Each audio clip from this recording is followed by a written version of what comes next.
It's a great time to be a Seton Hall sports fan. Although basketball isn't in season, the Pirates had 2 players commit to playing for the squad next year.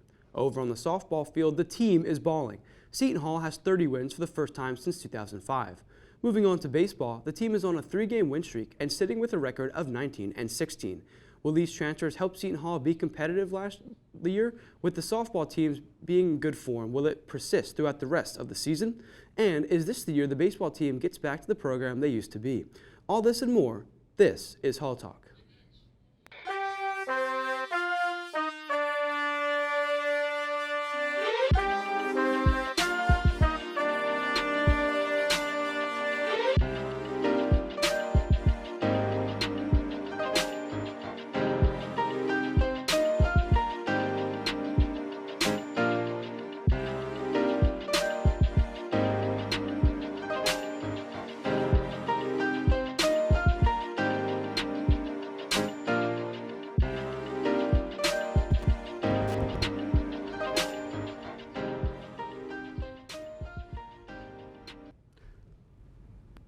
Hello everyone and welcome back into Hall Talk. I'm Louie Pasculli, joined alongside Chris Kiely. We have a lot to talk about today, but first, how are you doing?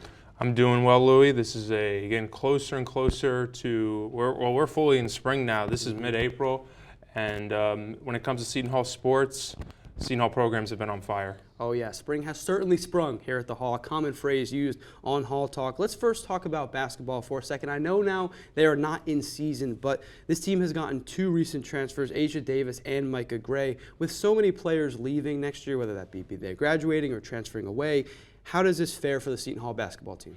Well, we have to be honest and say that when you look at the season, or when the season had concluded, it was really a stage of departure where Seton Hall was wondering how many points are they going to be able to get with these new rosters, because they were losing quite a few players, and you have to give credit to Coach Bozzella. These 2 new acquisitions, most notably right now currently Asia Davis, Micah Gray, the 2 of them are definitely scoring contributors and going to be key for Seton Hall come next fall. Absolutely. Asia Davis in the MAC, she was first team All-MAC in the conference. She also averages 16 points and 12 rebounds on the year last year. So I really think she could be a good presence down low, kind of like a Sydney Cooks-esque player, which you can never have too many good, bigger players on a basketball team. Now, a little bit more specifically, how do you see these players' roles taking on for next year? Like, what do you think they're going to be doing in terms of their roles for next year? Well, it's really a case-by-case basis. First off, for Asia Davis, much more, as you mentioned, a forward, slightly taller, is a massive double-double machine. That's something that I think fans are going to really love when it came to her tenure with Northern Illinois. Just last season, 23 double-doubles, 54 in her career. This is a player that is not afraid of getting and digging up for those rebounds and getting into the paint. And then when you look at Micah Gray, she's somebody that is a lot smaller, almost fitting that with her height and that point guard role, she'd be a perfect fit in trying to replace Lauren Park Lane come next year.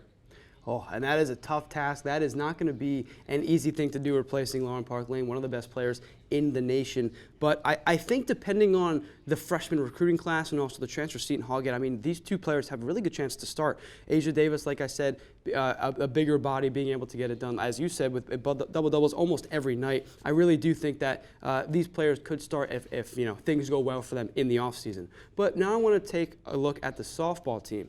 This softball team is one of the best that we've seen in years. Like I said in the intro, they have 30 wins for the first time since 2005, so more than 15 years ago. And they also just recently swept Fairleigh Dickinson. How far do you think the softball team can go? Well, first of all, I think that they're already in a great position where they are, where when you go to Mike Shepard Senior Field and you look at those banners and those numbers that they have on the right field wall, and it's been a long time since 2005 has been around. And when you just look at the team and how they're playing, this is a team that doesn't matter who they're facing, whether it's non-conference, whether it's conference play, they are not scared of you. They think that they are going to dominate you, and you just look at the stats overall this year. 20-10 in non-conference, 12-3 in conference. Their only real series where they've struggled in is against UConn, who is in first place in the conference standings, just slightly above the Pirates. But just look at overall pitching, hitting. This team has it all. Average batting average this year, a team batting average of 306. 306. You have that any time of year. You know, you're just going to win. And the Pirates have been doing that, and they're getting closer and closer to May. Let's see if they can get back to the regionals for the NCAA tournament. Yeah, such a high batting average, like you said, and the team now finally has pitching.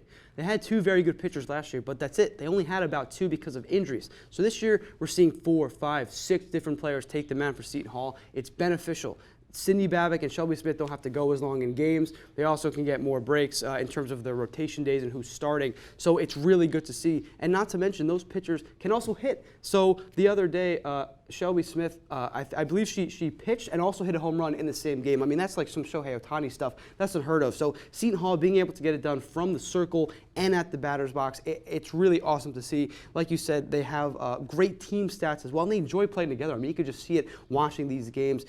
This team, I think, could go far. I mean, like I said, it's the best team that we've seen in quite a long time. In the net ranking, they're 115. If they keep winning and keep playing the way they are, I expect that this ranking to go up. But I want to ask you real quickly, the Seton Hall team was supposed to have a doubleheader on next Wednesday. That ended up getting canceled. So they're going to play 3 games this weekend, and the next week they're going to have off.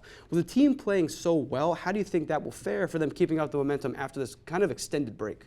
Yeah, it's a good question of whether you're dealing with an instance of rust or whether you're doing an instance of good rest.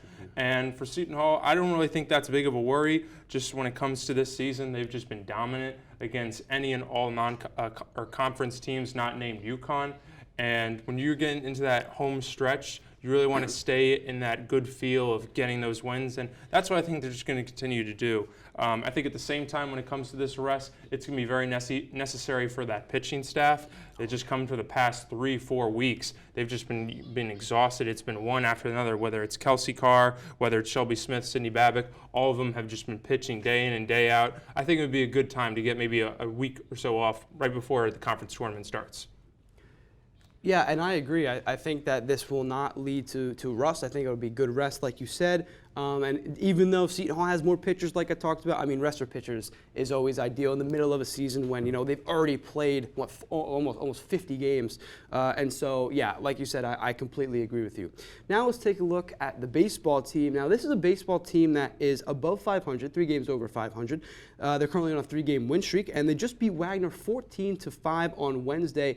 This is a very storied baseball program that really hasn't lived up to their caliber as of late. But is this finally the year that the baseball team can get back to their old ways and make waves in the Big East? Yeah, I think we've started to see that these past couple of weeks, and they've now tied for first in the Big East standings with Xavier and UConn. I'm going to come back to that in just a second.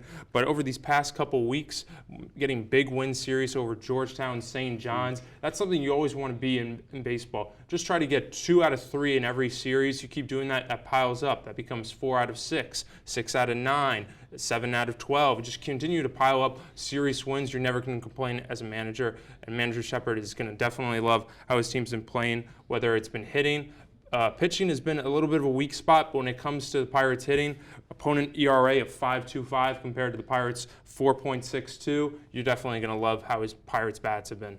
Absolutely. Like you said, the pitching has been a bit of a struggle, but players like Stas Pravosky in the box, getting it done, really carrying the Seton Hall baseball team. And I agree. They're currently, like you said, up very high in the Big East standings. I think that they will do a good job. They'll be able to keep the momentum throughout the year. And this is a team that should be good. I mean, Seton Hall, aside from basketball, like historically, they're known for baseball. So I'm excited when the baseball team is good. I like going down to the field and watching some games myself, but it's really good to see them get back to their ways of having just a good baseball team.